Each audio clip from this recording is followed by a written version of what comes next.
Hey, it's Dusty Showers from the Second Baseman, and I am here in Ontario, California. Right, Casey? Right. Say hello, Casey. Hello, Casey. All right. Um, I had I had a great day. 60 miles out. We left Hemet. We left Hemet, California. Rode 60 miles into Ontario, and I had one of those days where I was absolutely, totally exhausted.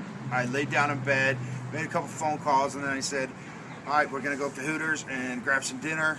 And I walked into Hooters after having, we've been on the road, I don't know, 30 days, and I just realized that we have 1 day left. 1 day left on the road, and I walk into Hooters, and I see my very special friend, Mary Carpenter. And I was in shock, and it absolutely made the entire trip. So, Mary, what's your story? Well, my story is that... Well, let me be very rude and interrupt you. Mary has been an inspiration for me, she's been a hero for me, and she's been a guide and a leader for me. Now back to you. I have been diagnosed with breast cancer 3 times, and the first time was at the age of 37. And the special knowledge that imparts to me is actually relates to the metastatic cancer ladies that I am fortunate enough to have met on this journey.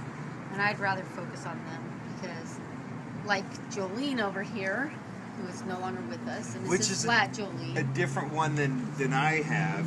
So they really, the thing that I know about them is being diagnosed 3 times.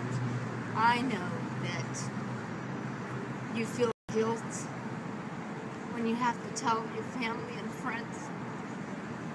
That's technically the 3rd time. You feel like you've,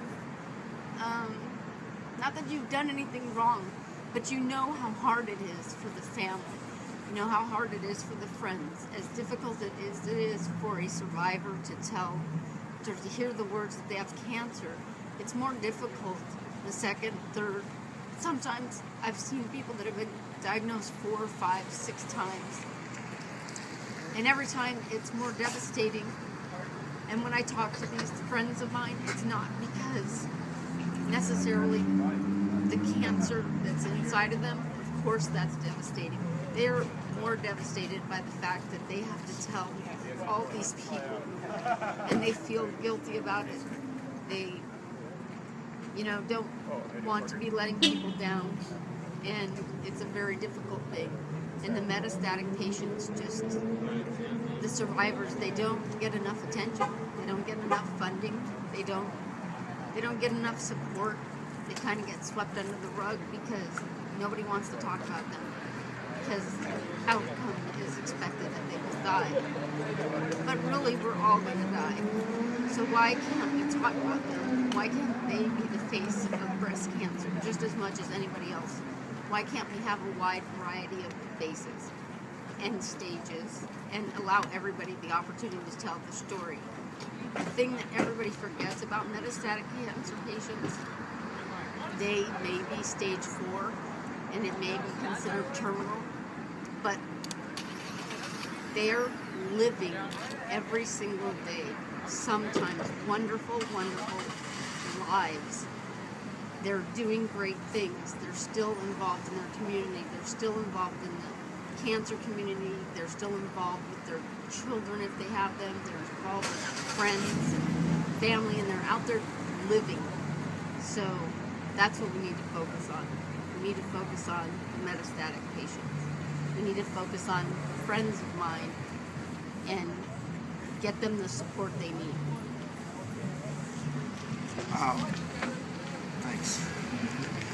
There's a few things. We were sitting inside at dinner, and Mary brought up that enjoying every life, enjoying every bit of life, and that's really what this community has taught me, is to go out and enjoy it all, and you don't know what your future's going to be like, and truly enjoy it. And what you hear here is, Mary, how many times have you been diagnosed? 3 times. 3 times. But what she does is she says, I want to focus on my friends with metastatic breast cancer.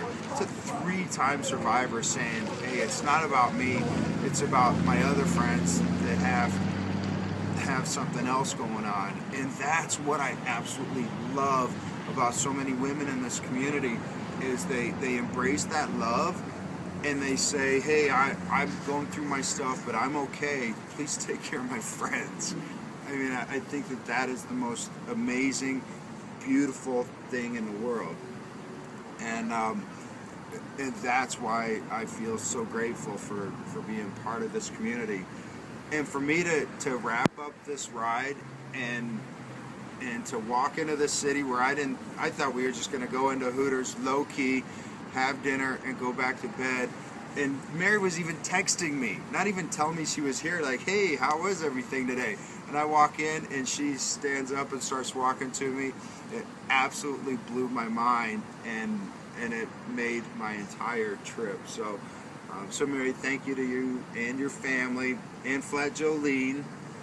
Flat Jolene wants to give a shout out to her friend Vanessa, who started the Live Sincerely movement. So we hope everybody goes to Live Sincerely and signs up and takes the pledge to live your life sincerely. You don't have to wait, as Vanessa says, to hear that you're dying. You know, everybody's going to die, so try to live your life sincerely. Absolutely. Please check it out.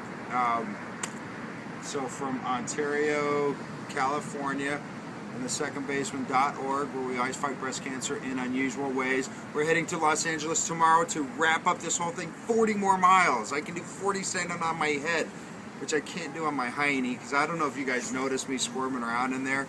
My back end is sore, and I think I only got 1 day left of me. So, for the Second Baseman and Ontario, California. California, I just told you on Facebook the other day. Don't say it's I in know. Canada. Everybody's already I know. confused. Oh, yeah, I hate her. Hey, you know how we wrap this up? Oh, I forget. Say goodnight, Casey. Good night, Casey. Right.